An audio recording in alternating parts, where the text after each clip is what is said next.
and financial aid for our struggling hospitals. I will cast a yes vote for this package in support of the medical personnel on the front lines of this current crisis. That includes heroes like the more than 200 medical personnel from the Fort Campbell military base in my district who are in New York to provide medical support. I support this bill to help repair the damage caused by the coronavirus to our workers and small businesses. But any additional relief measures must focus on assisting Main Street businesses and working Americans. I yield back. Gentleman yields back. Gentleman from Texas reserves. Gentleman from Maryland is recognized. Mr. Speaker, I'm now pleased to yield 1 minute to the distinguished chair of the Intelligence Committee and a member of the Appropriations Committee as well, Mr. Adam Schiff from California. Gentleman from California is recognized for 1 minute. My fellow citizens, let no one doubt that this is a difficult and dangerous effort on which we have set out. No one can foresee precisely what course it will take or what costs or casualties will be incurred. Many months of sacrifice and self-discipline lie ahead, months in which both our patience and our will be tested, months in which many threats and denunciations will keep us aware of our dangers. These were the words of John F. Kennedy during the Cuban Missile Crisis. They are equally true today. We cannot see what course this virus will take, not precisely. Many months of sacrifice and self-discipline will lie ahead for the American people. We will be tested, and we will prevail. America will rise to meet this challenge or any other. Our healthcare workers already are. In this bill, we give them the tools to do the job, and we give families the financial support they need to get by until this time of trial and tribulation is over. Let us support this bill and help put our people and our country on the road to recovery. Gentleman's time has expired. Gentleman from Maryland reserved. Gentleman from Texas is recognized. Yes, Mr. Speaker, I'm proud to yield 1 minute to the gentleman from Arkansas, Mr. Hill. Gentleman from Arkansas is recognized for 1 minute. I thank the ranking member. I thank the chairman. I rise in support of H.R. 748, the Coronavirus Aid, Relief, and Economic Security Act. This bill will provide much-needed relief and help to Arkansas's families, hospitals, and businesses in this unprecedented time. I've spent much of the last 2 weeks in constant communication with Arkansas Governor Asa Hutchinson and his team, as well as representatives and workers from almost every industry in our state. I want to thank them for their compassionate and hard work. I want to thank them for their perseverance. You know, Mr. Speaker, honorary American Winston Churchill said, "You can always count on the Americans to do the right thing after they've tried everything else." So I'm thankful that we rejected irrelevant ideas and that both sides finally set aside their differences and came to an agreement that will help our families in these trying times. May God bless the state of Arkansas and God bless the United States of America. I yield back my time. Gentleman yields back. Gentleman from Texas reserved. Gentleman from Maryland is recognized. Thank the gentleman. Thank you, Mr. Speaker. I now yield to the gentleman from California, the chairman of the Veterans Affairs Committee, Mr. Mark Takano. For how much time? 4 minutes. 1 minute? 4 minutes. 4 minutes. Gentleman from California is recognized for 4 minutes. Thank you, Majority Leader Hoyer. Mr. Speaker, I rise in support of the Senate amendment to H.R. 748, the CARES Act. 571 veterans in the VA's healthcare system have tested positive for coronavirus. We have already lost 9 veterans to this virus. 120 veterans have been admitted to VA hospitals. 185 VA employees, including doctors and nurses providing life-saving health care to veterans with coronavirus, have also been infected. Because of the lack of widespread testing due to supply chain challenges like low levels of reagents, shortages of swabs and testing kits, a dwindling supply of masks to protect healthcare workers, understaffed VA hospitals without providers to administer the tests, and a 2 to 7 day lag time for veterans to receive results. We know that the magnitude of this public health emergency and the number of veterans sickened by this deadly virus are underreported. It will only become more severe in the weeks to come. Providing nearly $20 billion to VA to combat this virus is vital. This funding will save veterans' lives, protect VA's healthcare providers and first responders, and give VA the resources it needs to serve as the nation's backup healthcare system in communities where local hospitals are overwhelmed with coronavirus patients. This relief package provides nearly $16 billion in funding for VA to provide health care to veterans, including the purchase of essential medical supplies like ventilators. VA will have the funds to purchase more COVID-19 testing kits, N95 masks, gowns, face shields and gloves, personal protective equipment to keep healthcare providers and staff at VA hospitals safe. Healthcare providers and workers caring for veterans in their homes, at VA-run nursing homes, community living centers, and state veteran homes will also receive personal protective equipment. $100 million is allocated for emergency management, so VA first responders have the resources they need to help veterans and communities during this public health emergency. $590 million is set aside for veterans most vulnerable to COVID-19, homeless veterans, and elderly veterans in community living centers and assisted living facilities. Over $2 billion is provided to support VA's IT systems and strengthen VA's telework capabilities. Greater telework capacity reduces the risk of coronavirus transmission in VA's workforce and keeps the department running. Over $600 million is set aside for VA to retrofit its hospitals and clinics to increase the number of beds and treatment rooms to care for veterans with COVID-19 and deploy mobile treatment units.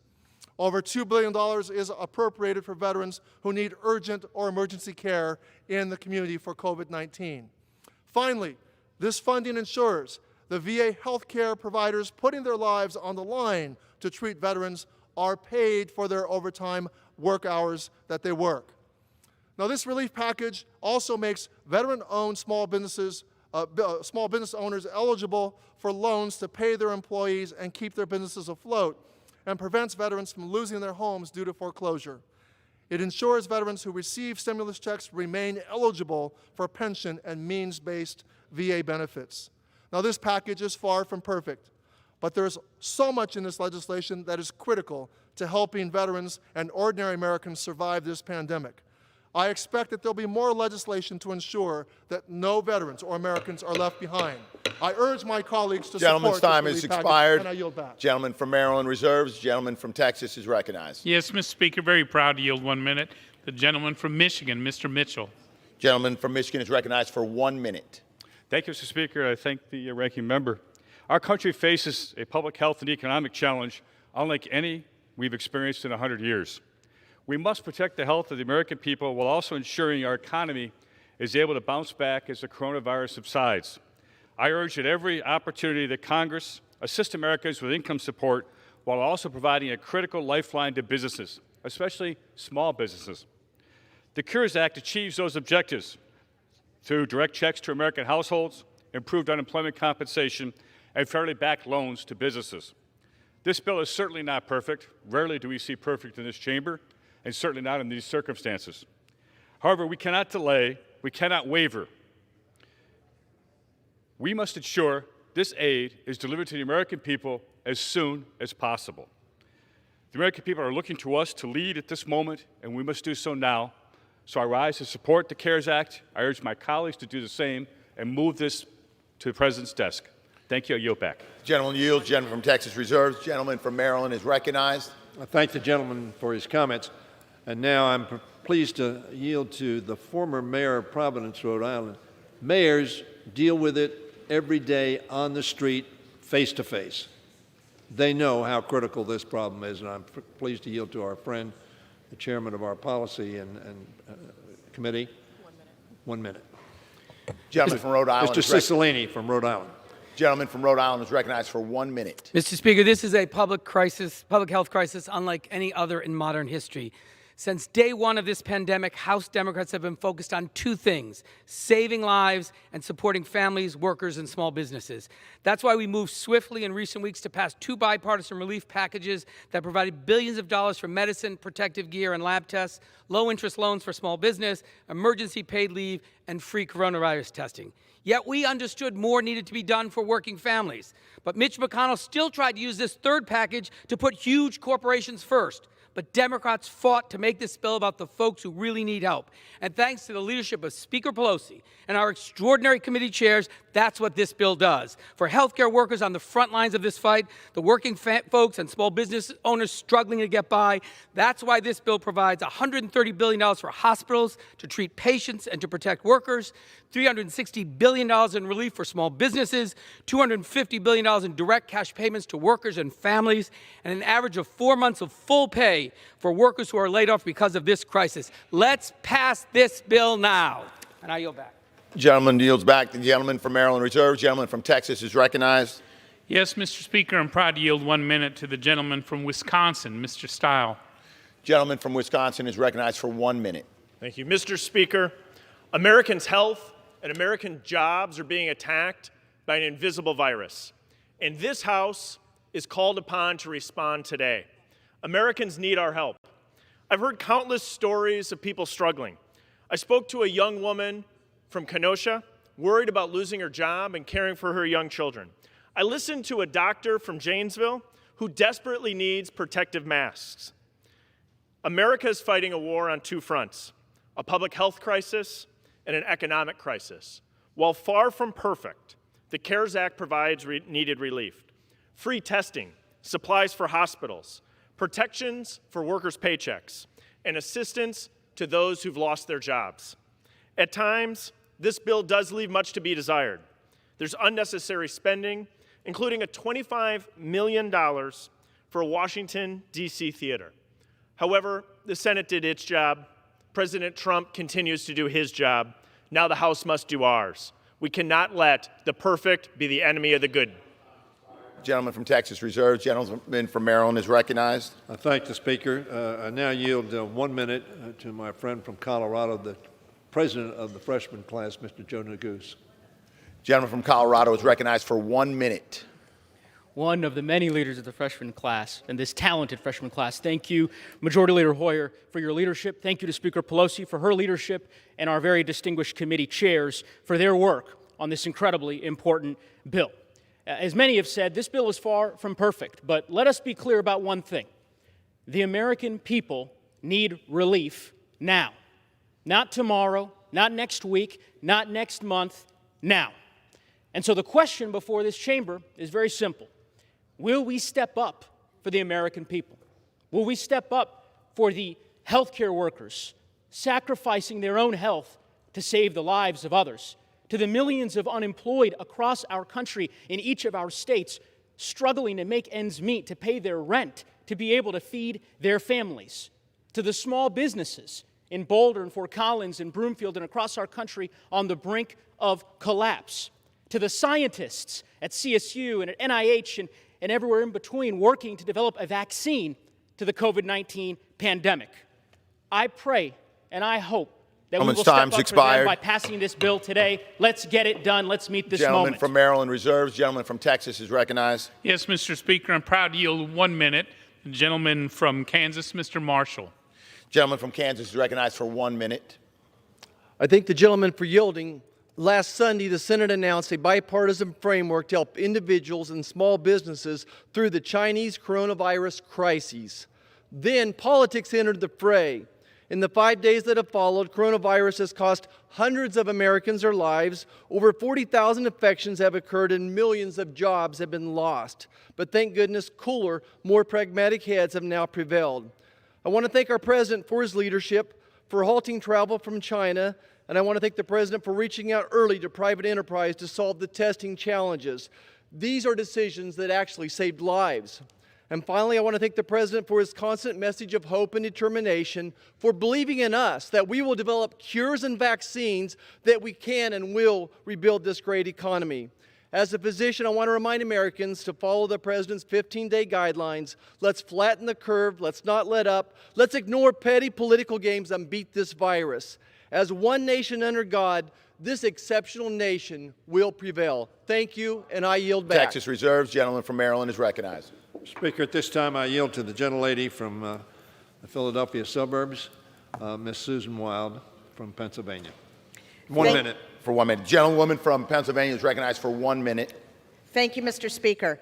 As the representative of Pennsylvania's 7th District, just an hour and a half from New York City, I have a unique perspective on this crisis. The two world-class hospital networks in my community, the Lehigh Valley Health Network and St. Luke's University Health Network, are also the biggest employers in my district. They anxiously await the spread of this disease to our front lines. Across my community, our nurses, lab techs, PAs, physicians, and custodial and cafeteria staff have worked tirelessly to care for every patient. Despite their concern for their own well-being and despite often lacking adequate gear to protect themselves, they put the most vulnerable ahead of themselves. They are the pride of my community. The actions of healthcare workers around the country say to us, we are all in this together. Our response cannot be fend for yourself. Now, we have to do our part and provide them with enough personal protective equipment Expired. and enough ventilators for their The gentleman patients. from Maryland reserves. The gentleman from Texas is recognized. Yes, Mr. Speaker, I'm proud to yield 1 minute. The gentleman from Arizona, Mr. Biggs. Gentleman from Arizona is recognized for 1 minute. I thank the gentleman. The vote we take today may be the most monumental vote during our tenure in Congress, and the amount of money we are committing is in itself epic. And I've heard folks from both sides, and particularly the other side, talk about this is all for the families and the working people. And yet I find myself saying, if that's the case, we might have produced a bill that didn't include millions of dollars for non-essential, non-emergency related funding, such as the Kennedy Center, NPR, the Smithsonian, Institute of Museum and Library Services, National Endowment of Arts and Humanities. Could we have done this without strengthening the hand of unions in the private sector? Sure. But we give $88 million to the Peace Corps, which fired over 7,000 volunteers just 10 days ago. Hundreds of millions more to the IRS, refugee assistance, election security, the Department of Education. These may be worthy or not, but they certainly have no place in an economic relief package. And it's a shame that they're in here. The President is rightly concerned about whether the cure here, the economic cure, may be worse than the sickness. We incentivize small employees to keep their employees. Time's expired. The gentleman from Texas reserves. The gentleman from Maryland is recognized. Mr. Speaker, I yield 1 minute to the gentleman from Nevada, Mr. Horsford. Gentleman from Nevada is recognized for 1 minute. Thank you, Mr. Speaker, Mr. Majority Leader, my chairman, Chairman Neal. Today, this body is here to send a united message to the American people. Help is on the way. Yesterday, the Department of Labor released devastating numbers revealing that 3.28 million people in America filed unemployment claims in the past week. My home state of Nevada alone saw a 182% increase in claims. That is unprecedented job loss. American families need unprecedented relief to address it. An important provision in the Families First coronavirus package laid the groundwork for expanding unemployment benefits. Now, with the CARE Act, we are going above and beyond for our country's workers, providing an additional $600 per week for the next 4 months. No person in this country should worry about putting food on the table or paying their bills while trying to keep themselves, their families, or their neighbors safe. I know the pain and uncertainty that losing a job or facing a furlough causes, and that's why help is on the way. I urge my body to pass this bill. Thank you, Mr. Speaker. I'm proud to yield 1 minute to the former mayor of Provo, the gentleman from Utah, Mr. Curtis. Gentleman from Utah is recognized for 1 minute. Thank you. Mr. Speaker, I rise in support of the CARES Act, the largest economic disaster recovery package in our nation's history. Given the size and the scope of this pandemic, it's a hefty price tag that must be paid. But I challenge my colleagues to join me in dealing with the consequences of spending money we don't have. It's time to get our financial house in order before it becomes our next crisis.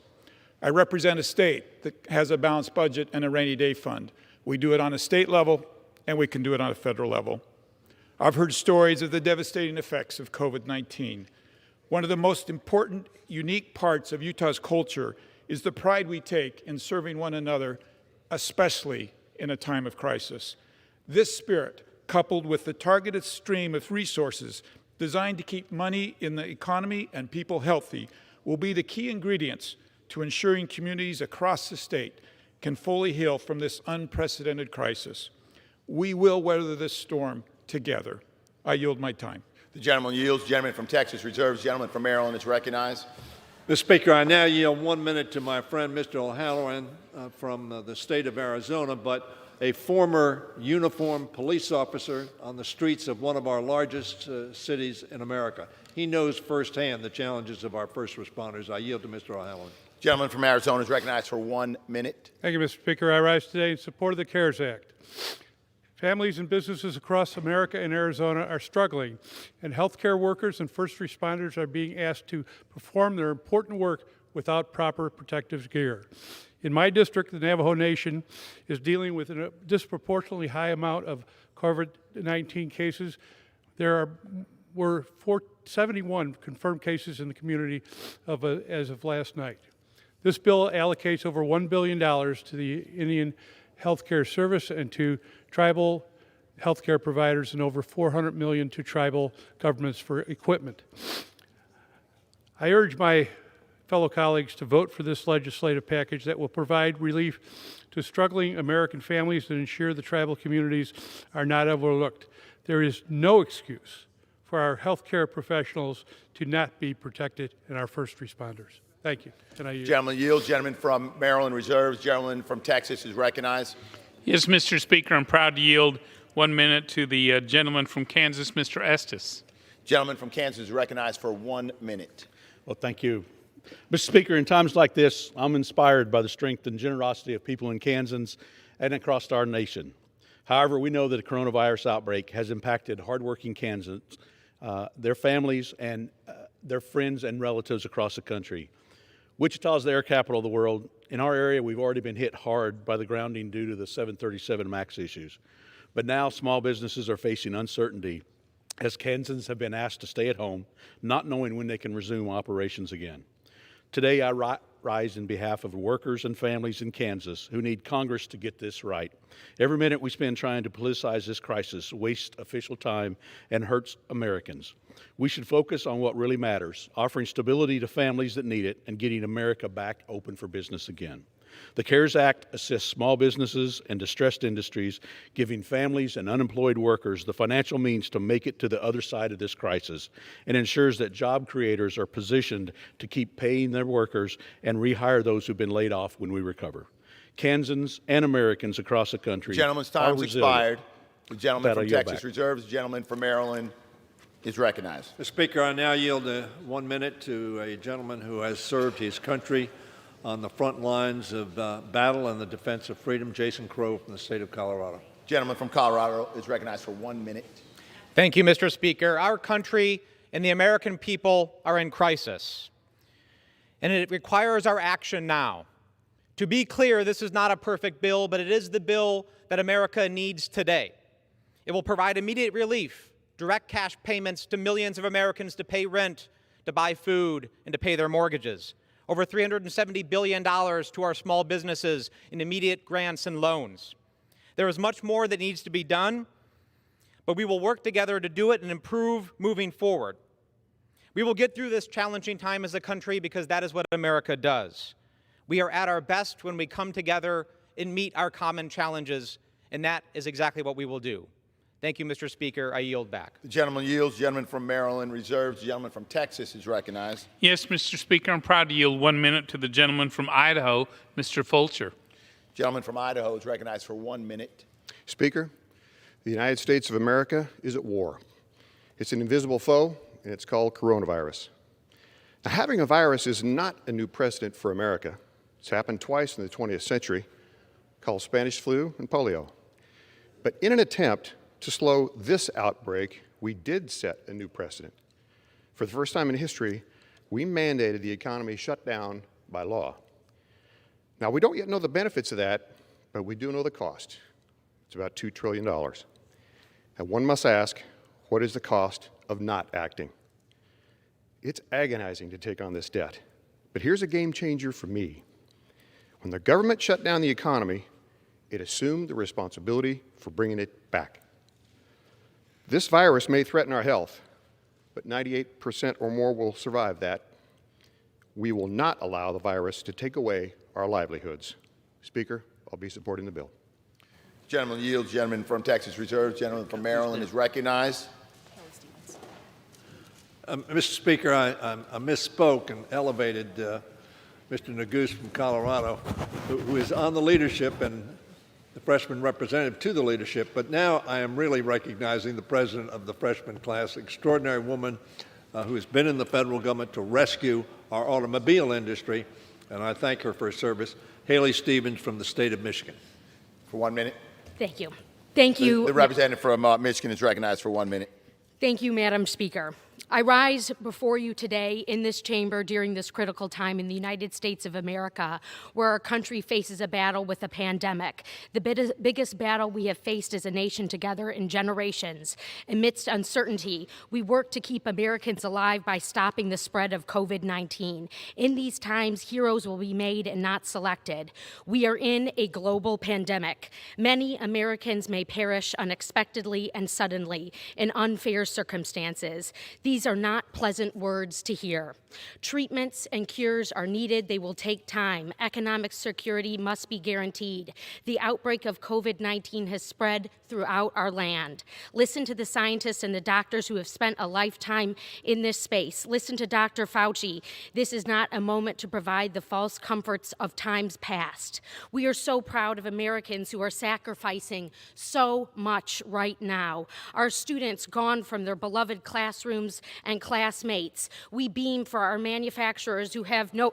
I request 30 more seconds because I rise before you adorning these gentleman from Maryland is recognized. Not for personal tension, but to encourage you to take gentleman, this seriously. I'm going to give you more time. Right now, to the families. The gentlelady will suspend. The gentleman from Maryland is recognized.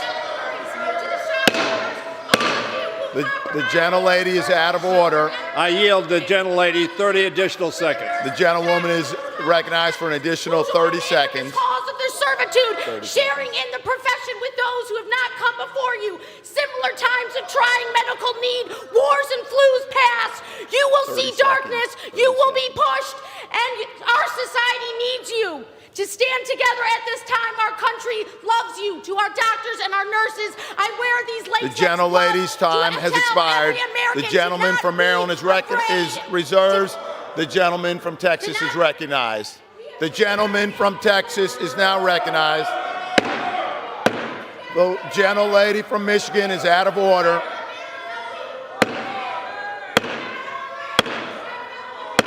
The gentlelady from Michigan is out of order.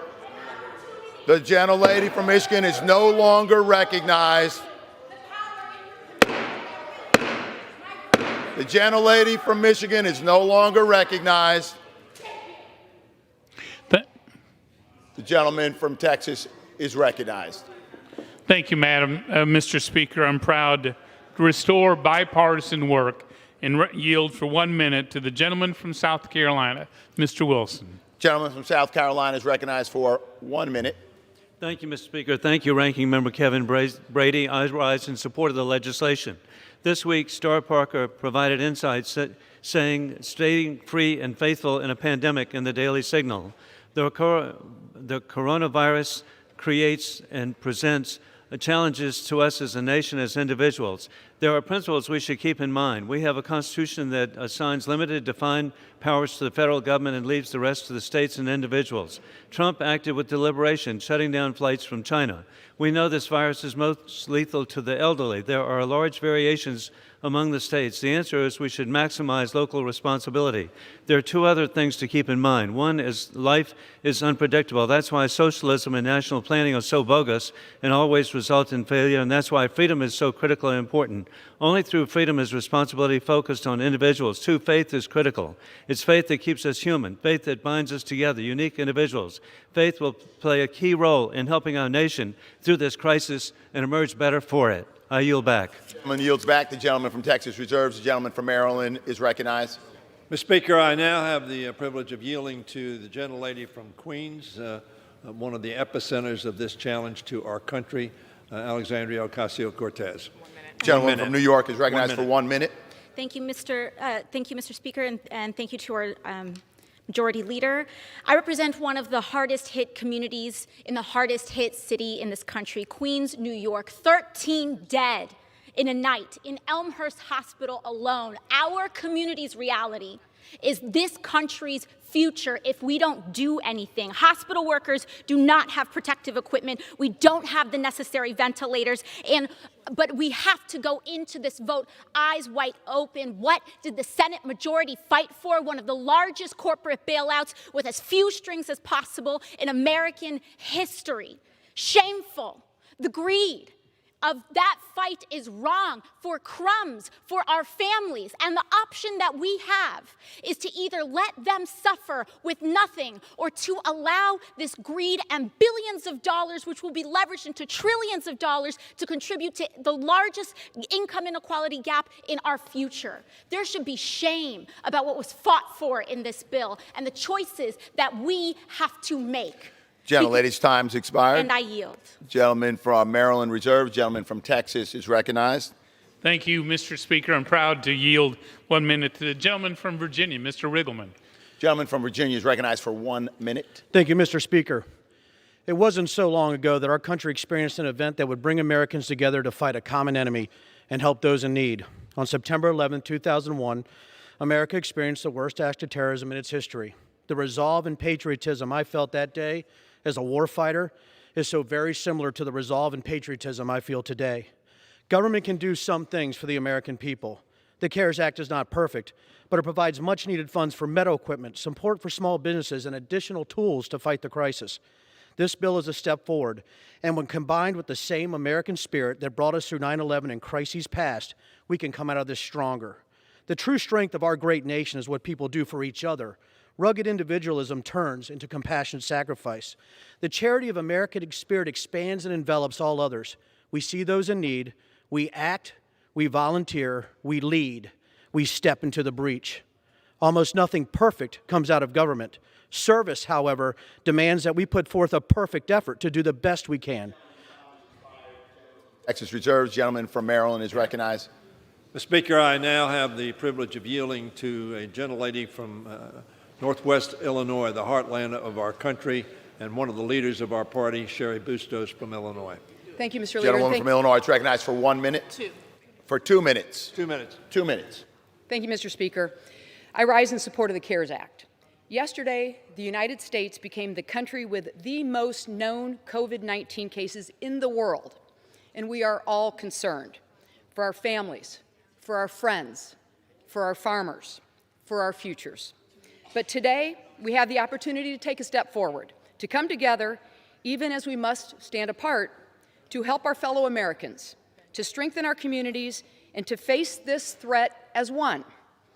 Illinois workers are afraid they will lose their jobs, if they have not already. Small businesses are making hard decisions between keeping staff or closing their doors. And our farmers, who have already endured so much pain, are worried sick about what is ahead this year. Not only because of this worldwide pandemic, but also because of the threats of more flooding. That is why I join my colleagues on the floor today to cast my vote for the most significant relief package in American history. This vital legislation will help struggling Americans make ends meet. It will expand unemployment insurance to help those who lose their jobs through no fault of their own. It will help small businesses secure precious dollars to keep their employees and communities afloat. And it will help our farmers, who have always stood with us, to provide much-needed resources to feed the world. This bill is not perfect, no bill ever is, but it is the strong medicine we need to defeat this invisible enemy. Let us come together today to pass this bill and declare that no virus will ever tear this country apart. With that, I yield back, Mr. Speaker. Gentlelady yields. Gentleman from Maryland reserves. The gentleman from Texas is recognized. Yes, Mr. Speaker. I'm proud to yield 1 minute to the gentleman from Washington, Mr. Newhouse. Gentleman from Washington is recognized for 1 minute. Mr. Speaker, I rise to support this unprecedented economic relief package in response to these unprecedented times.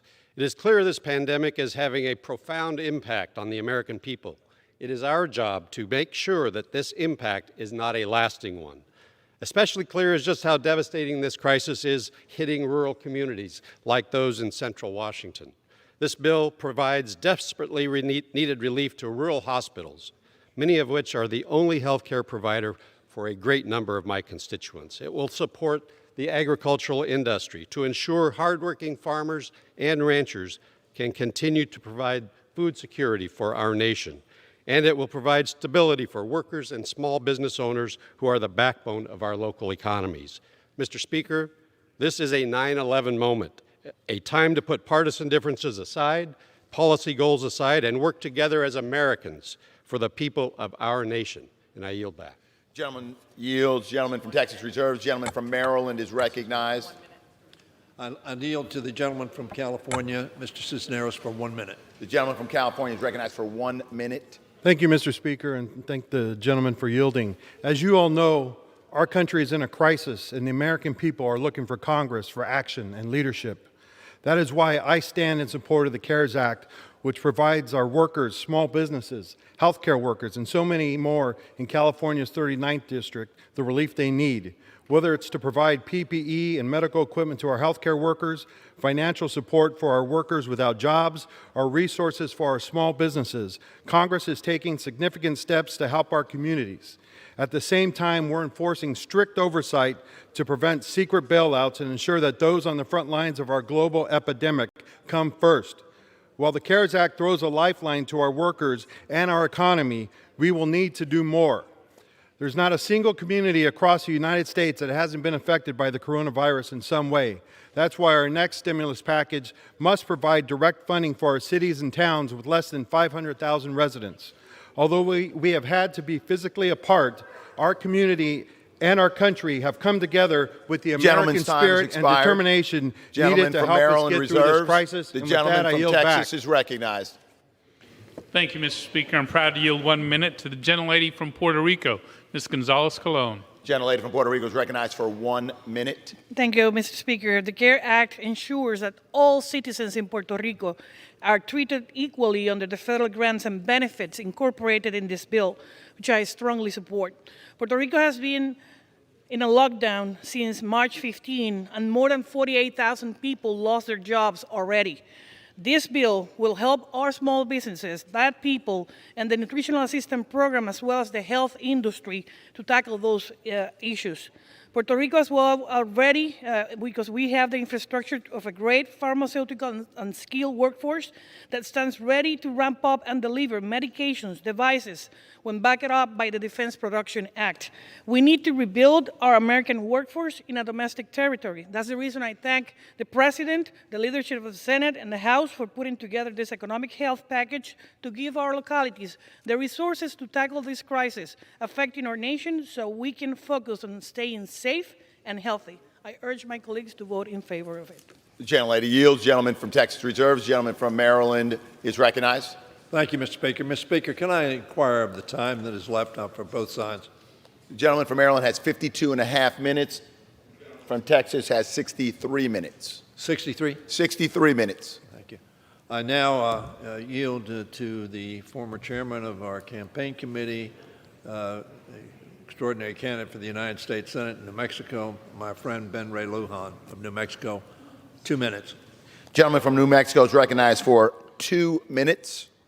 I thank my friend, the Majority Leader. Mr. Speaker, I rise today in strong support of legislation before us. We're living in uncertain times. This virus has drastically reshaped each one of our communities, and there's likely more change to come. Today, Americans need us. They need the support and resources provided by this bipartisan legislation.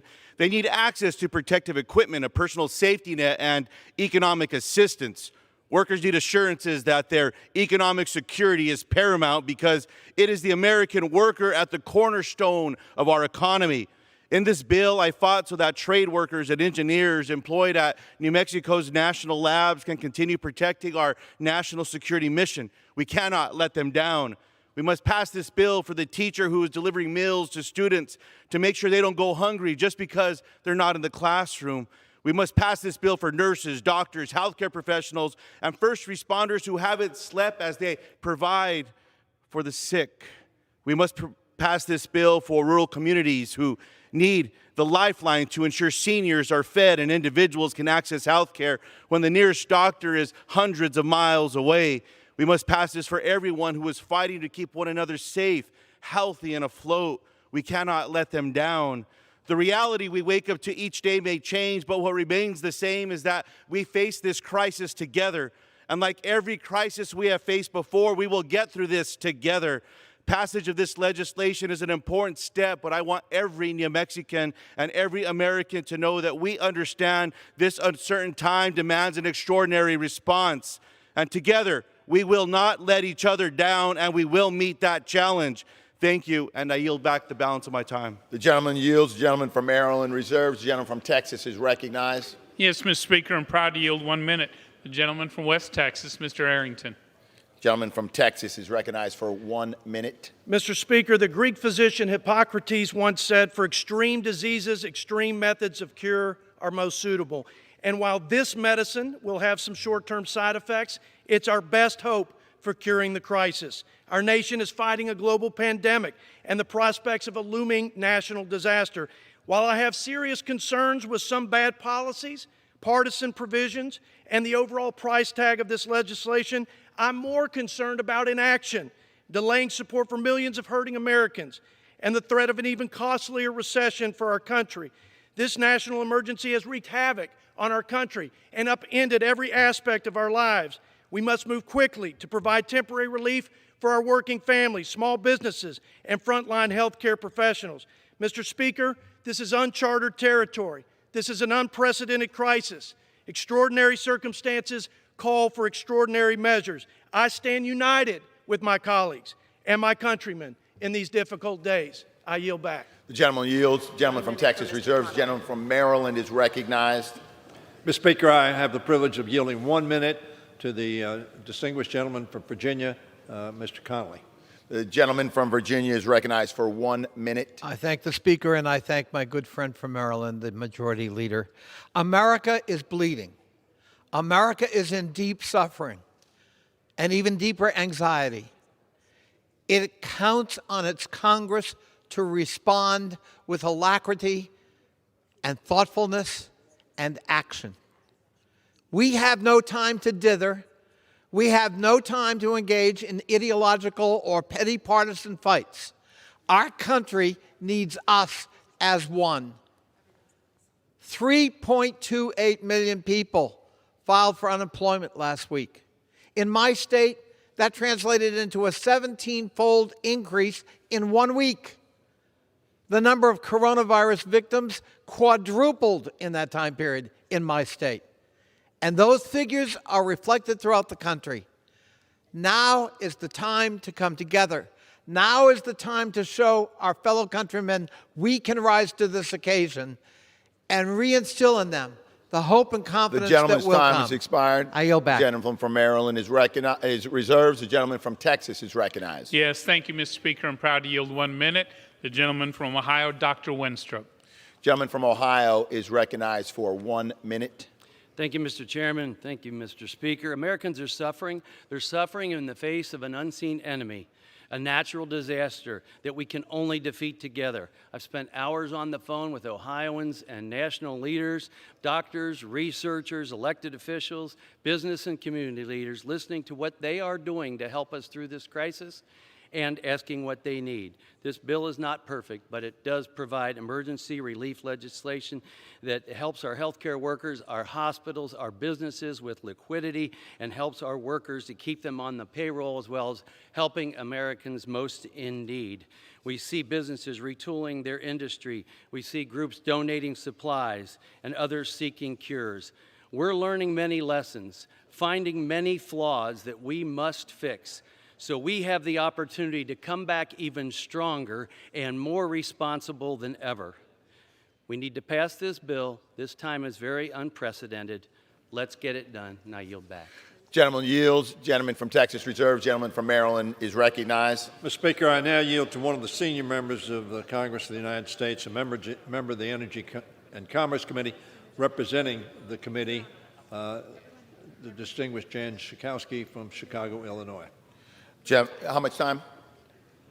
4 minutes. Gentlelady is recognized for 4 minutes. Thank you, Mr. Speaker. I'm proud to be here as a member of the Energy and Commerce Committee. And I rise, as we all know, during one of the most challenging moments in the history of our country, and I would say the world. Americans are hurting and families are suffering. The calls that are coming to my office, and I'm sure yours too, are just heartbreaking. But today we will pass a bill that will provide critical relief to begin the healing in our communities. And despite, I have to say, the failure of leadership from our president, Congress has in fact stepped up. And thanks to the unity of House and Senate Democrats, we pushed the Republican initial proposal from corporate first to families and workers first. We fought for and won a $100 billion investment in hospitals and healthcare systems that our doctors and nurses on the front line are fighting with the coronavirus, often without the equipment that they need. And I implore the President to fully invoke the Defense Production Act so that our frontline workers will have the protective gear that they need and right now are not getting. The CARES Act will also provide double the unemployment insurance benefits that Republicans initially proposed. This will help countless restaurant workers and small business employees who call my office and say, we need help. Thanks to Democrats, the small business owners in my district will now be able to make payroll with their mortgages and utility costs eligible for Small Business Administration loan forgiveness. And sadly, this bill isn't all that it could be. I am deeply disturbed that my Republican colleagues are trying to exclude local Planned Parenthood clinics from this small business financing, and especially since they are these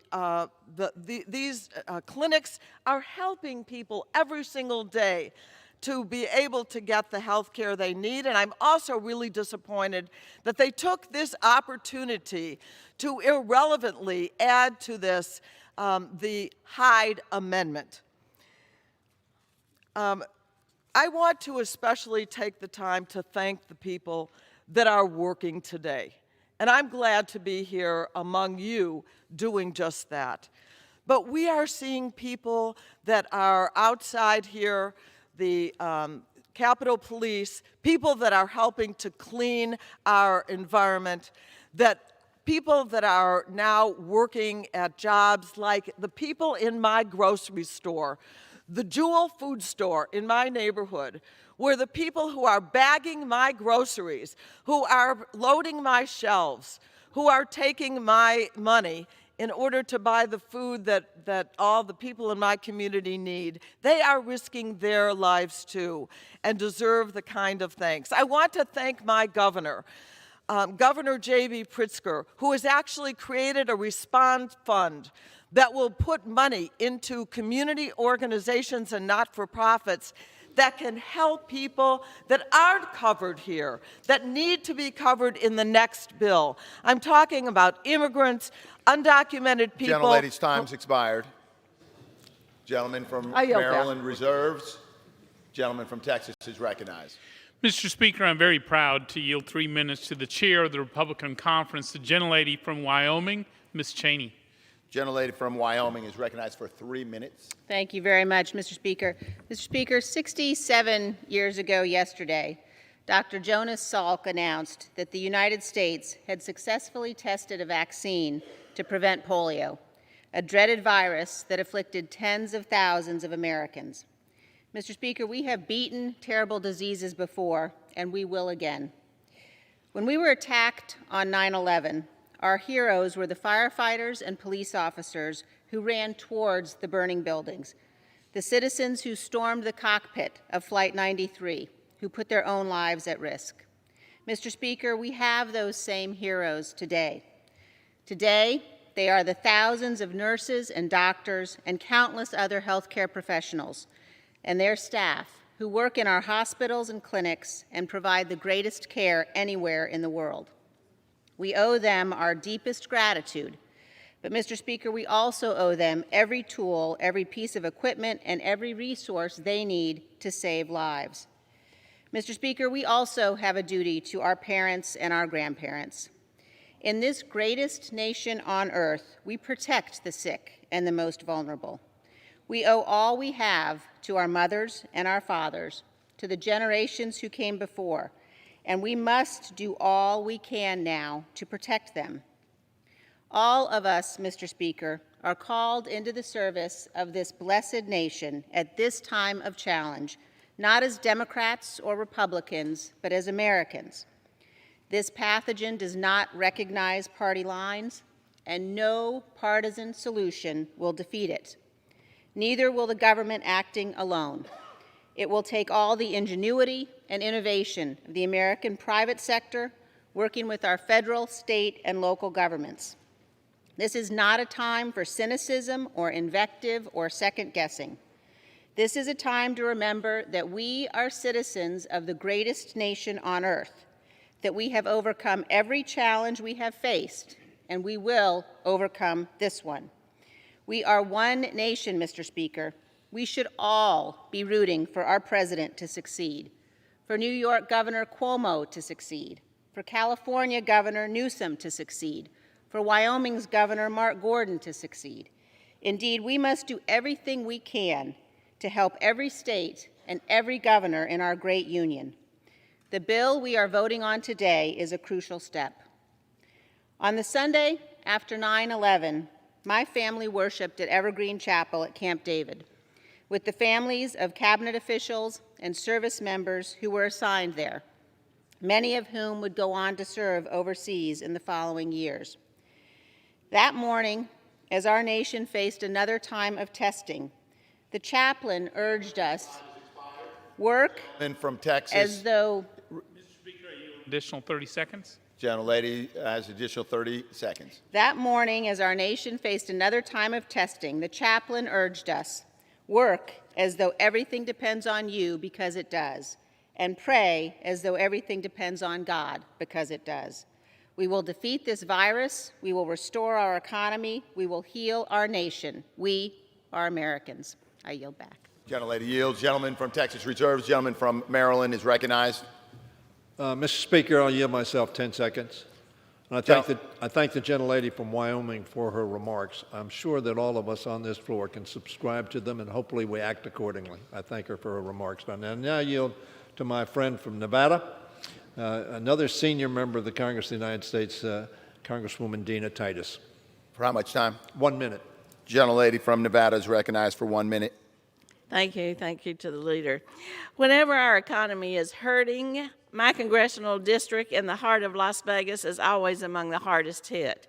This time is no different. The people who work at restaurants in Chinatown, clean hotel rooms on the Strip, and entertain visitors downtown are struggling to pay rent and feed their children. I want them to know that this recovery package was put together with them in mind. It will provide direct payments to most Americans, expand unemployment insurance, and give small businesses increased access to low-interest loans. It will add more oversight to corporate borrowing while helping make sure that Southern Nevadans will have a job to return to when this is over. The bill will also send more resources to hospitals to make sure that our heroic healthcare workers on the front lines of this epidemic have the resources they need. We've all been inspired by the example they've set in this difficult time. I thank them and Gentleman the first from responders. Maryland reserves. The gentleman from Texas is recognized. Yes, Mr. Speaker, I'm proud to yield 1 minute to the gentleman from Montana, Mr. Gianforte. Gentleman from Montana is recognized for 1 minute. Mr. Speaker, last night we learned a Montanan died to COVID-19, the first in our state. Our hearts are heavy back home. Mr. Speaker, Montanans are concerned. They're concerned about the health of their families and communities. They're concerned about the fallout from this outbreak. They're concerned they may have to shutter their businesses and lay off their workers. They're concerned they may not have a job tomorrow or see their next paycheck. We're addressing many of these concerns today in the CARES Act. It helps families and workers so they can pay their bills and put food on the table. It provides loans and grants to small businesses so they can keep their doors open. It boosts funding to support those on the front lines, from hospitals to healthcare providers, the CDC, and the VA clinics. Mr. Speaker, I encourage my colleagues to vote for the CARES Act and provide emergency relief to American people facing this crisis. Thank you, Mr. Speaker, and I yield back. The gentleman yields. The gentleman from Texas reserves. The gentleman from Maryland is recognized. Mr. Speaker, I now yield to a retired Navy commander who has been on the front line herself and knows what the front line is all about, Ms. Loria from the state of Virginia. For 1 minute. 1 minute. Gentlelady from Virginia is recognized for 1 minute. Thank you, Mr. Speaker. I rise in support of the Coronavirus Aid, Relief, and Economic Security Act. This is a necessary step in providing relief to families and small businesses throughout coastal Virginia and across America. This bill provides critical funding in helping our communities thrive again when this crisis passes. As we prepare to provide relief for the American people amid this national emergency, I'm reminded of the words that President Kennedy would have spoken were it not for his untimely loss on November 22, 1963. This is a time for courage and a time for challenge. Neither conformity nor complacency will do. Neither the fanatics nor the faint-hearted are needed. So let us not be petty when our cause is so great. Let us not quarrel amongst ourselves when our nation's future is at stake. Let us stand together with renewed confidence in our cause, united in our heritage of the past and our hopes for the future, and determined that this land we love shall lead all mankind into new frontiers of peace and abundance. Gentleman from Maryland is reserves. Gentleman from Texas is recognized. Thank you, Mr. Speaker. I'm proud to yield 1 minute to the gentleman from Pennsylvania, Dr. Joyce. Gentleman from Pennsylvania is recognized for 1 minute. Thank you. Thank you, Mr. Speaker. As a member who has voted against a number of large spending bills in the past, I have to admit this legislation has given me significant pause. But we as a nation face the largest threats that I have seen in my career as a doctor and certainly during the short time that I've spent in Congress. The President has declared a national emergency. Governors are instituting shelter-in-place orders nationwide, and consumers have been told not to consume because businesses have been told to shut their doors and not conduct business. If government is forcing them to shutter their doors, then our responsibility is to help them out. The American dream cannot be shut down by a virus. And that is why I will support this legislation, Mr. Speaker. It is time to put political gamesmanship aside and pass legislation for the health and the safety of our nation. Thank you, and I yield. Thank you, Mr. Speaker. At this point in time, I yield 1 minute to the distinguished lady representing the Virgin Islands, Ms. Stacey Plaskett. Gentlelady from Virgin Islands is recognized for 1 minute. Thank you. Our nation faces the worst pandemic in most of our lifetime. We are indeed in unprecedented time. Like the rest of the nation and countries around the world, the Virgin Islands' life has significantly been altered. Americans need urgent action of this body, the Congress, to address this threat to the lives and livelihood of American people. We do so with passage of this bill. It's not a perfect bill, but this short-term action will go a long way to save lives, help the economy, and pave a path to recovery. Aside from support to healthcare and economy, one of the most important measures in this bill, in the CARE Act, is the support and investment we make in our children. The $30 billion in educational funds, as well as the $14 billion in allocated higher education, will do that. The foresight and fortitude of the Speaker and Democratic leadership to ensure that small businesses, local government, and American workers and families, often forgotten, are included in this bill, have gone a long way, and we thank you. The gentleman from Texas is recognized. Yes, thank you, Mr. Speaker. I'm proud to yield 1 minute. The gentleman from Pennsylvania, Mr. Muser. I thank the Chairman. From Pennsylvania is recognized for 1 minute. Thank you, Chairman. Mr. Speaker, this is not a crisis caused by a specific industry or weak economy. It is a voluntary shutdown of our economy in order to save lives. As a result, our government needs to support the families and businesses that are directly feeling the pain of this national emergency. The CARES Act will buy the needed resources for our hospitals and healthcare providers to safely care for the sick, ensure that hardworking Americans receive income and increased unemployment benefits during the crisis, extend emergency loans to small businesses which are forgivable for retaining their employees during this crisis, and establish a stabilization fund for other stressed businesses and to maintain liquidity in our economy. This bill is not perfect, but it is a necessary response to an unprecedented crisis. With these policies, coupled with the efforts of the private sector and the American people, we will defeat the virus and be ready for what will truly be a great American comeback. The gentleman from Maryland is recognized. Mr. Speaker, at this time, I yield to the chair of the Financial Services Committee and a senior member of the Congress of the United States, Maxine Waters from the state of California. How much time? 4 minutes. The gentlelady from California is recognized for 4 minutes. Thank you very much, Mr. Speaker. I rise in support of the Senate amendment to H.R. 748, now referred to as the Coronavirus Aid, Relief, and Economic Security Act, or CARES Act. Congress must take action to provide relief and assistance to the millions of people across the nation who are struggling in the midst of this national public health and economic emergency. With 3.3 million Americans filing for unemployment last week, 1 million Californians filing for unemployment in the last 2 weeks, and many families struggling to make ends meet, it is our duty as elected officials to step up and help them. Several weeks ago, as the chair of the Financial Services Committee, I led the Democratic members on the Financial Services Committee in devising a comprehensive plan to address the financial services aspects of the coronavirus crisis. I am pleased that today's bill includes some elements of this plan. The legislation before us takes important steps to protect and provide relief for consumers, renters, homeowners, and people experiencing homelessness. The bill would address the shortage of key medical supplies and equipment by providing $1 billion appropriation to the Defense Authorization Act Fund.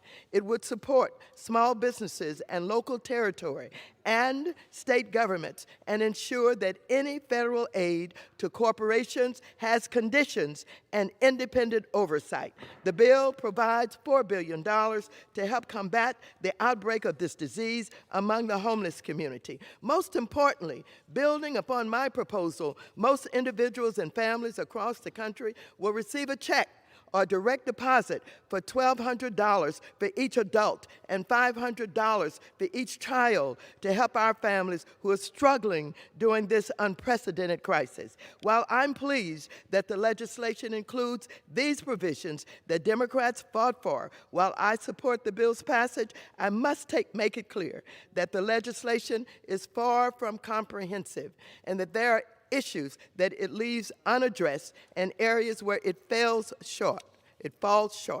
H.R. 748 does not prohibit negative credit reporting during the crisis, forgive student loan debt, suspend all consumer credit payments, among other concerns. However, despite these shortcomings, this bill is the most consequential piece of legislation that many of us will ever vote on. The American people need help, and they need it now. And this bill represents a down payment on that relief. I look forward to working with the Speaker, my committee colleagues, the Senate, and others on the next phase of relief. While it is clear that Congress must pass a fourth package to address these and other shortcomings, the passage of today's bill is critical for all families and communities. Thank you, and I yield back the balance of my time. Gentlelady yields. The gentleman from Maryland reserves. The gentleman from Texas is recognized. Yes, Mr. Speaker, I'm proud to yield 1 minute to the top Republican on the Budget Committee, the gentleman from Arkansas, Mr. Womack. Gentleman from Arkansas is recognized for 1 minute. Thank you, Mr. Speaker. We have a responsibility to the people we serve, and the moment is now to mitigate the damage to our people and our economy. For those who question the price tag, for those who question certain features in the bill, think of the images we've all seen that are unprecedented in our lifetimes. The senior citizen, only able to see family members through a window.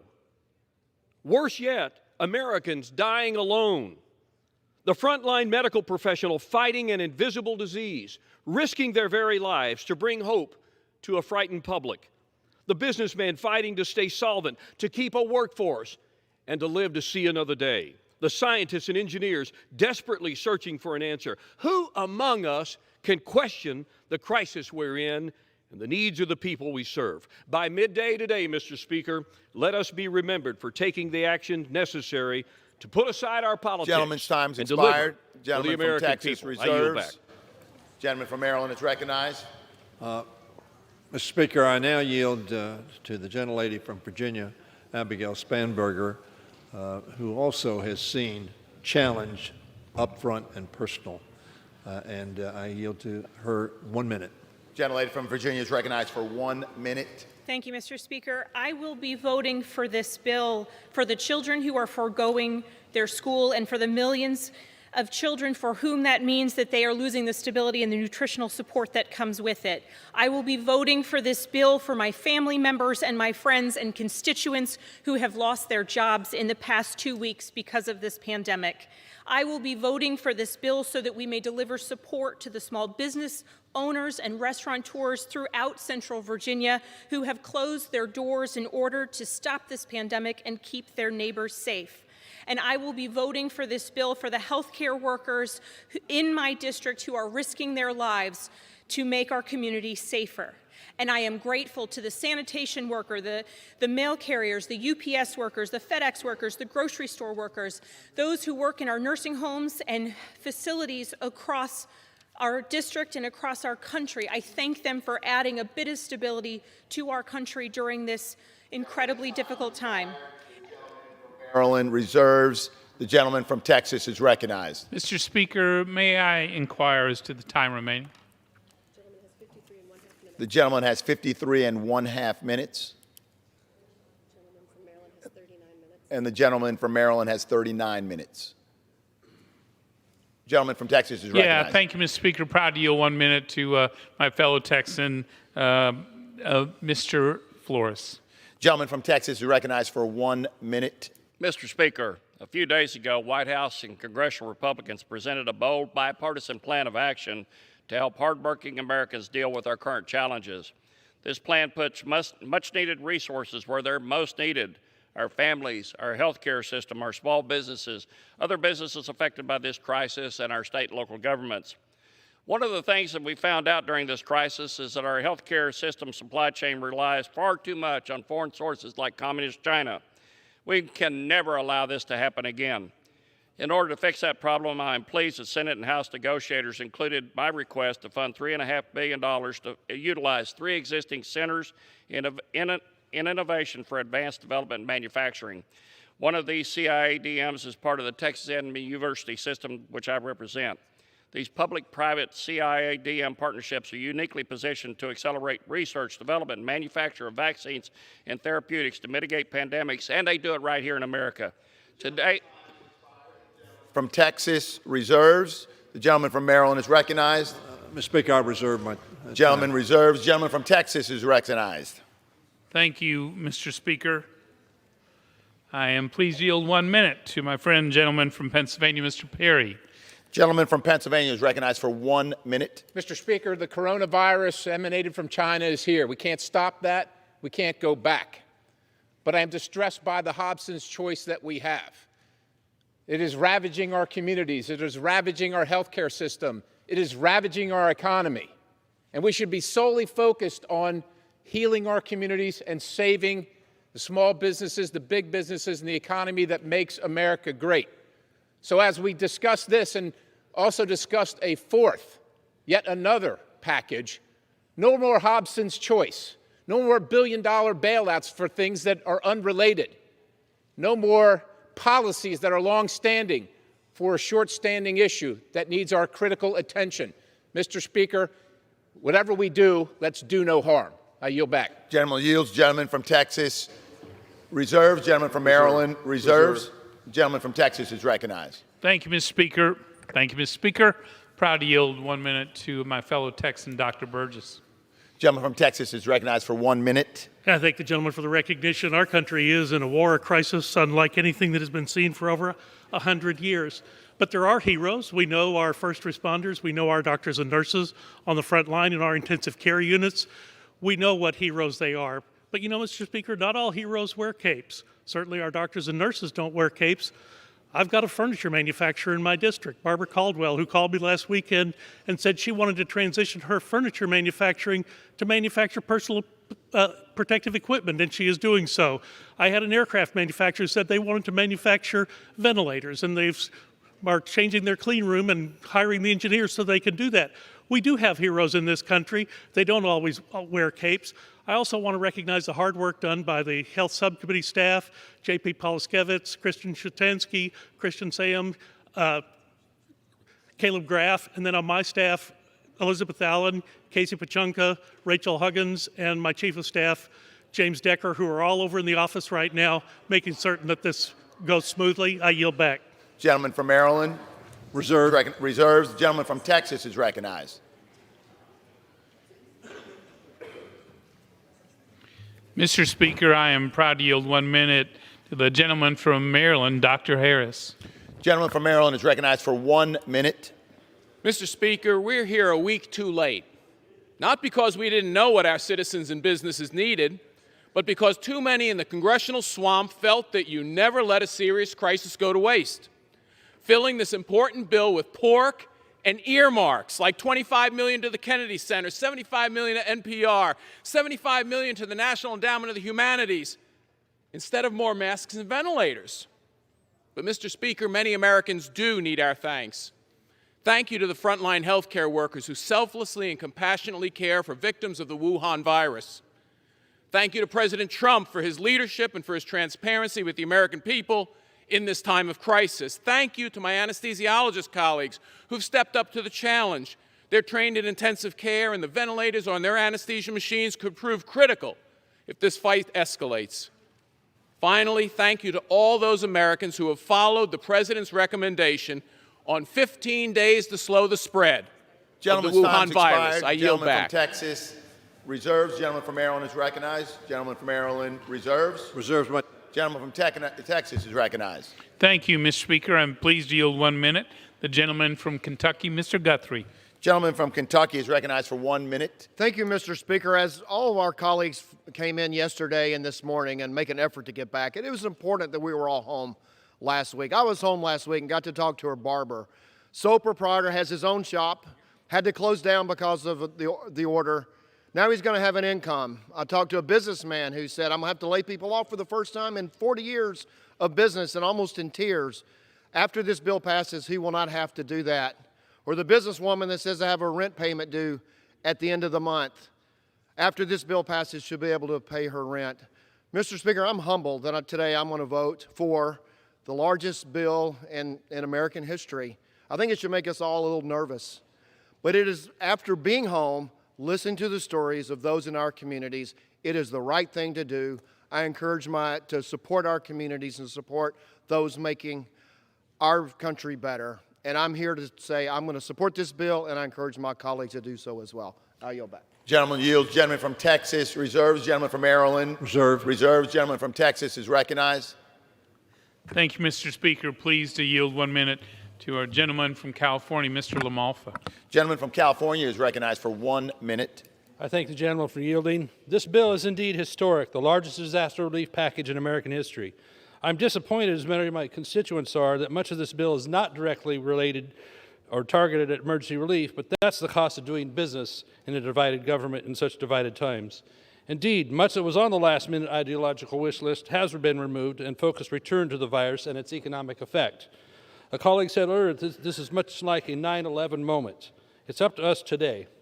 Highlights include help for our revered veterans, nearly $20 billion for their medical care, homeless vets, and modernizing VA telehealth. Expansion of telehealth into rural America, like my own district, to bridge that gap in rural services technology also. $350 billion in guaranteed SBA loans, cushioning the blow and providing much stability for small businesses so that their employees will have jobs waiting when the all-clear signal finally sounds.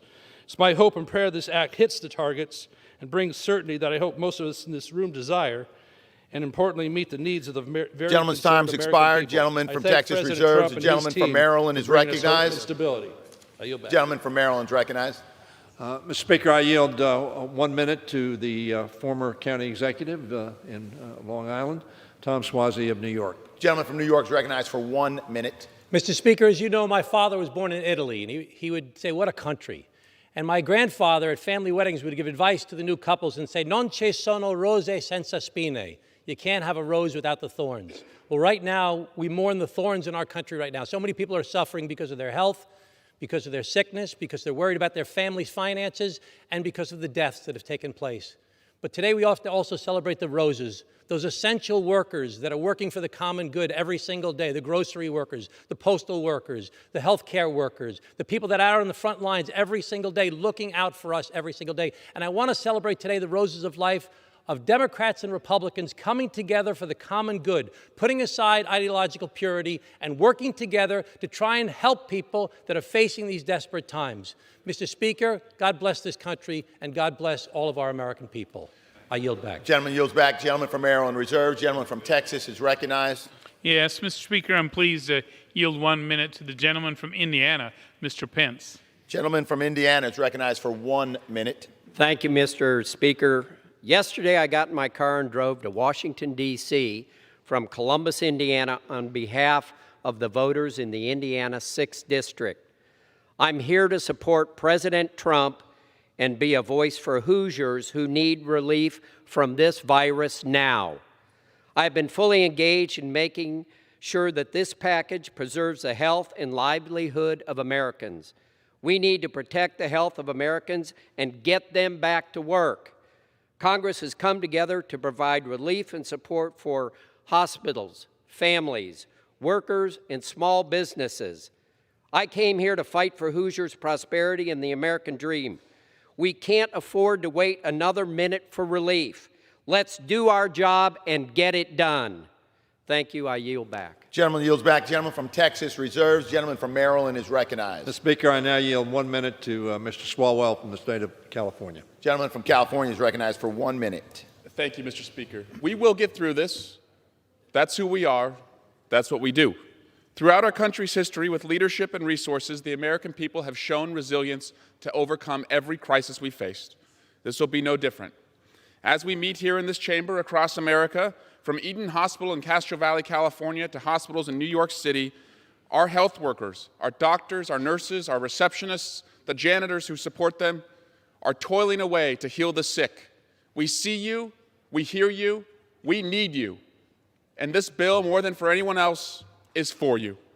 This relief package also helps the next generation. Student borrowers, people who are working their first jobs and paying off their student loan debt, and without a paycheck find themselves in financial quicksand. This allows you to cancel your payments through the end of the fall and also suspends the accrual of interest. We will get through this. It's just who we are, and it's what we do. And I yield back.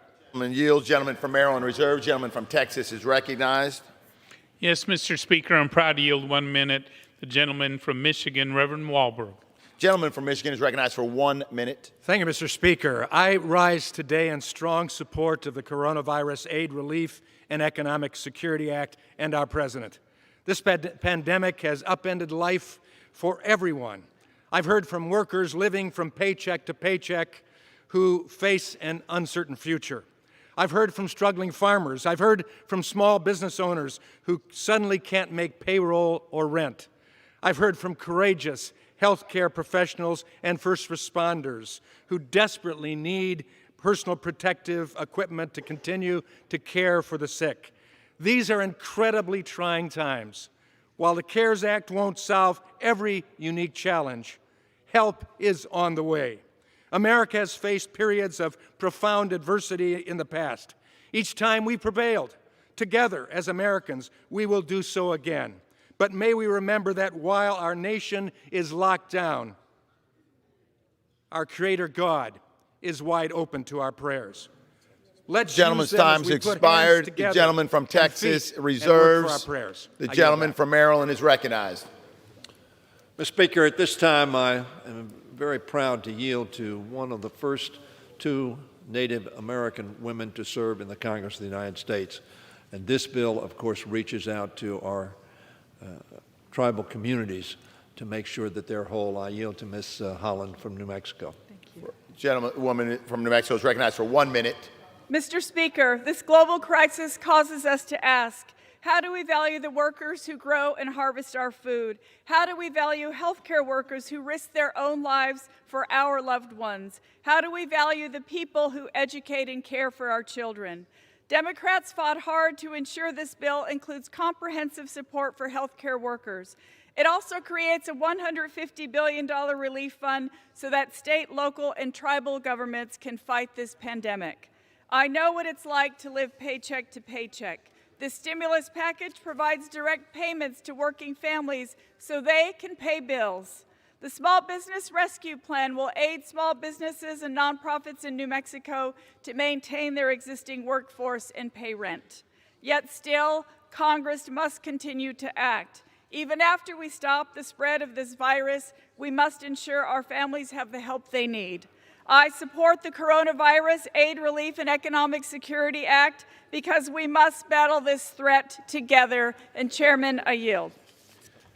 Gentlelady yields. The gentleman from Maryland reserves. The gentleman from Texas is recognized. Yes, Mr. Speaker, proud to yield 1 minute. The gentleman from Ohio, Mr. Gonzalez. Gentleman from Ohio is recognized for 1 minute. Thank you, Mr. Speaker. COVID-19 is hitting our country hard and fast, but Americans across our country and in my home district in Northeast Ohio are rallying together to confront and overcome this latest challenge. In Ohio's 16th district, we have seen restaurateurs with now empty dining rooms making free meals for students in Green Local School District.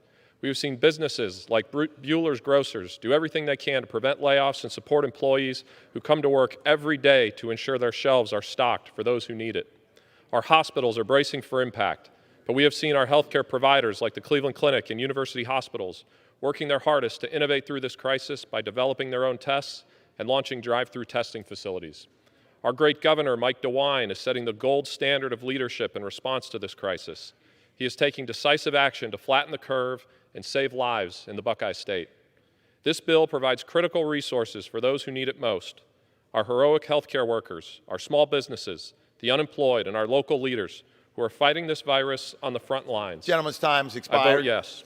Gentleman from Texas reserves. Gentleman from Maryland is recognized. Mr. Speaker, I am proud to yield 1 minute to the gentleman from Staten Island, who himself has been on the front lines fighting for freedom and now fighting for our people. Max Thank Rose. you, sir. Gentleman from New York is recognized for 1 minute. Mr. Speaker, I rise today in support of this bill because each and every day, New Yorkers, people in my own community are dying.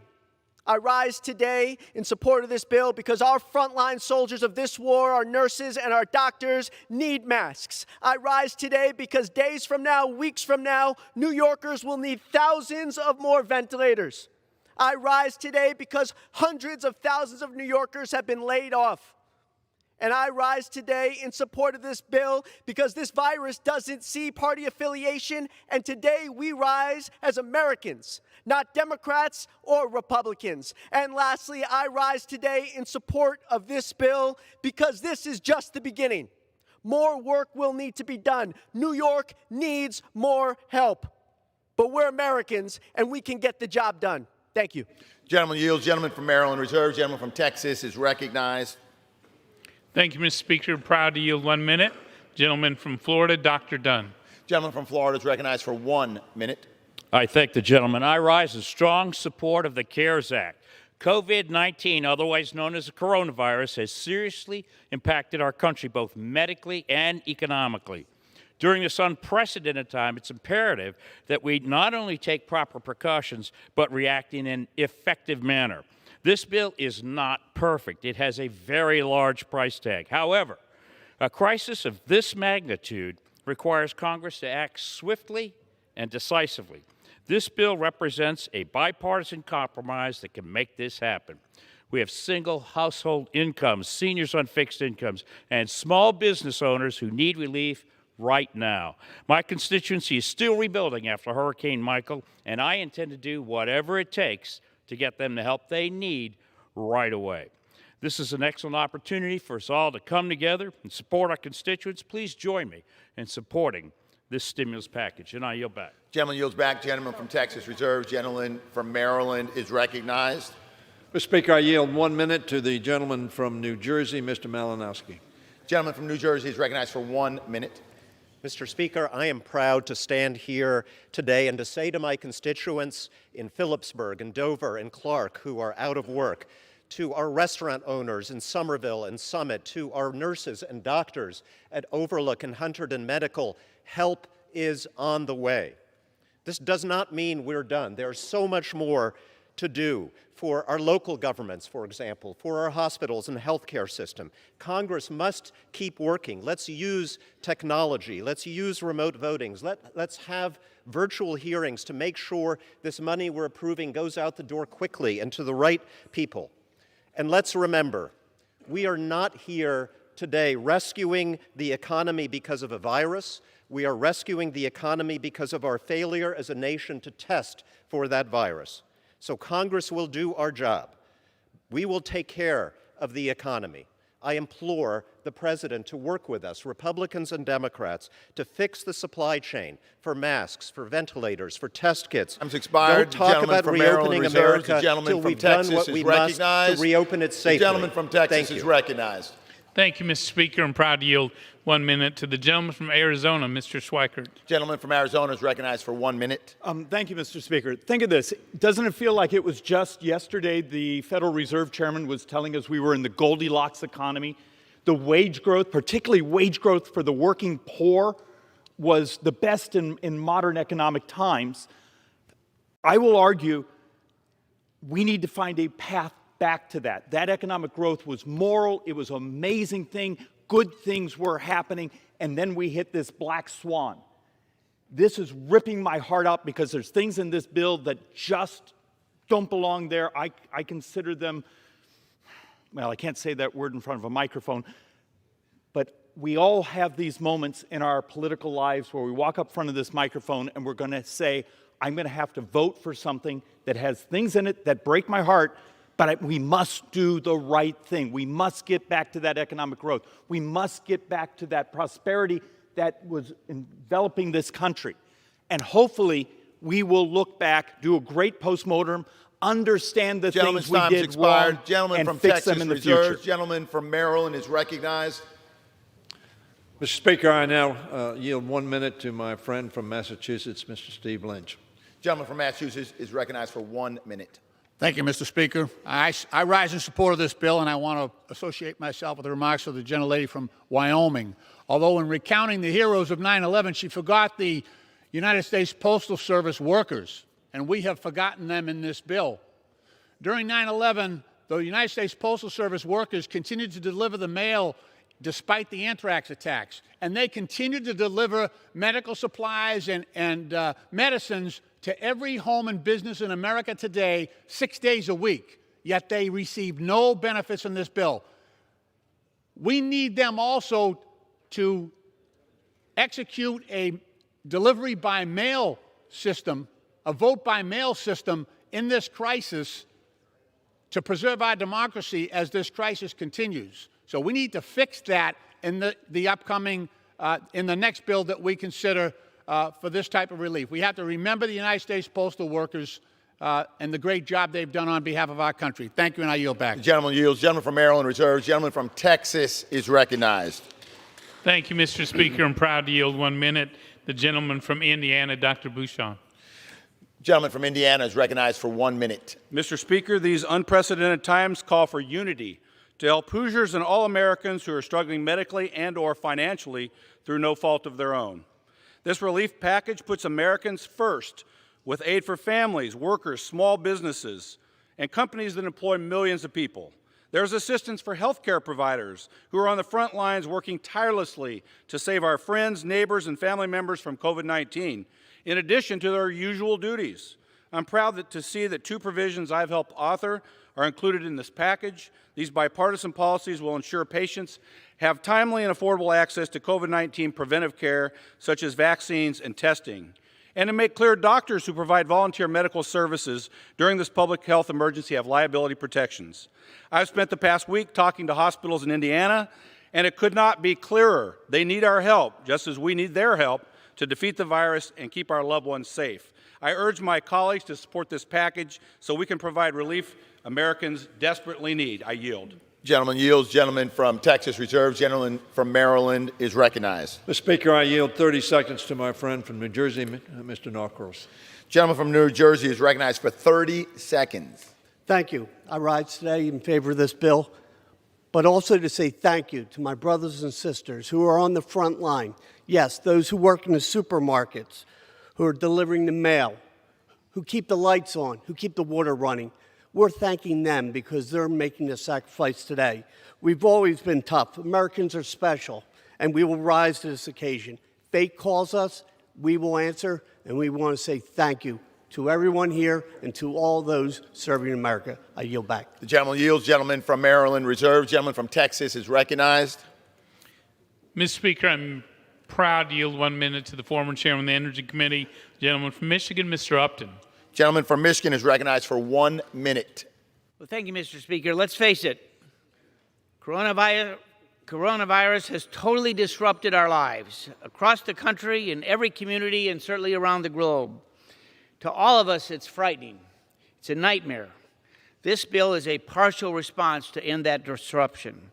It provides our medical workers and our hospitals, our small businesses, and virtually every family needed assistance. So to you who oppose this bill, please stand down. We can't wait another day to help. Don't add to this disruption by, in fact, being a disruptor. Be a leader. I yield back. Gentleman yields. Gentleman from Texas reserves. Gentleman from Maryland is recognized. Mr. Speaker, again, I have the opportunity to yield to one of our most senior members, the gentlelady from Texas, Sheila Jackson Lee. 1 minute. Gentlelady from Texas is recognized for 1 minute. I join my friend from Michigan. There should be no one that rises to object in spite of the fact that we know there are challenges in this bill. But I hear these words: we are scared, we are stressed, the words of an emergency room doctor. These are the ones that are on the front lines right now today, when we have the largest number of cases in the whole nation and over 1,100 dead. Now we have $500 billion for industries with oversight, $350 billion for small businesses that include the micro businesses, the gig economies, and faith institutions and nonprofits. I will fight to make sure all of our nonprofits get it, all for direct payments for individuals, as well as $100 billion for hospitals.